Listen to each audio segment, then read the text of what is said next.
নমস্কার বন্ধুরা, আজকের রেসিপি কর্ন চাট। খুবই সুন্দর একটি রেসিপি আর হেলদিও আছে। বাচ্চারা বা বড় যে কেউ এটা কিন্তু খেতে পারবে না, ঝটপট এটা তৈরি হয়ে যাবে। তো এখানে বোল নিয়ে নিয়েছি, তার ভিতরে দিয়ে দিচ্ছি কর্ন, একদম ফ্রেশ কর্ন। দেখুন এরকম কর্ন হলে কিন্তু খেতেও ভালো লাগে। তো ভালো করে কর্নটাকে 2-3 বার জল দিয়ে ধুয়ে নিতে হবে। এবার 1 কাপ কর্নের ভিতর 1.5 কাপ জল দিতে হবে আর এটাকে ভালো করে সেদ্ধ করতে হবে। তো এখন গ্যাসে বসিয়ে দিয়েছি আর এর ভিতরে একটুখানি লবণ অ্যাড করে দিলাম যাতে তাড়াতাড়ি এটা সেদ্ধ হয়ে যায়। যতটুকু জল দিয়েছি প্রায় 3 থেকে 4 মিনিট হাই ফ্লেমে এটাকে সেদ্ধ করে নিলেই কিন্তু জলটা শুকিয়ে আসবে। মাঝে মাঝে এরকম উল্টে পাল্টে নাড়িয়ে দেবেন যাতে তাড়াতাড়ি এটা সেদ্ধ হয়ে যায়, উপর নিচে সমানভাবে কর্নগুলো ফুটে যায়।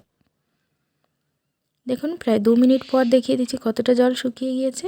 আর যে জলটা আমি দেখাচ্ছি এই জলটা সম্পূর্ণ কিন্তু শুকিয়ে ফেলতে হবে। জলটা ফেলে দিলে হয়তো কর্নের ভিতরে যে গুণগুলো থাকবে সেটা হয়তো চলে যাবে, তাই আমি এখানে শুকিয়ে নিলাম। আপনারা চাইলে ফেলেও দিতে পারেন। প্রায় 3 থেকে 4 মিনিট হয়ে গেছে, দেখুন জলটা একদম শুকিয়ে গেছে। এখন এটাকে নামিয়ে নিতে হবে। খুবই সহজ একটি রেসিপি, বাচ্চাদের ক্ষেত্রে খুবই ভালো। তো অবশ্যই একবার বাড়িতে ট্রাই করে দেখতে পারেন।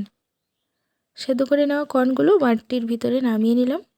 আর এরকম গরম অবস্থাতেই খেতে এটা বেশি টেস্টি লাগে। দেখুন আঙুল দিয়ে হালকা একটু প্রেস করলেই কত সুন্দর গলে যাচ্ছে।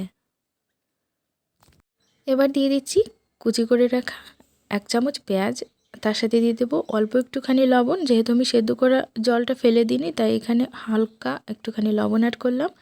1/2 চামচ চাট মশলা, একটুখানি গোলমরিচ গুঁড়ো, কাশ্মীর লাল লঙ্কা গুঁড়ো, একটুখানি চিলি ফ্লেক্স দিয়ে দিলাম আর দিয়ে দিচ্ছি কাঁচা লঙ্কা কুচি।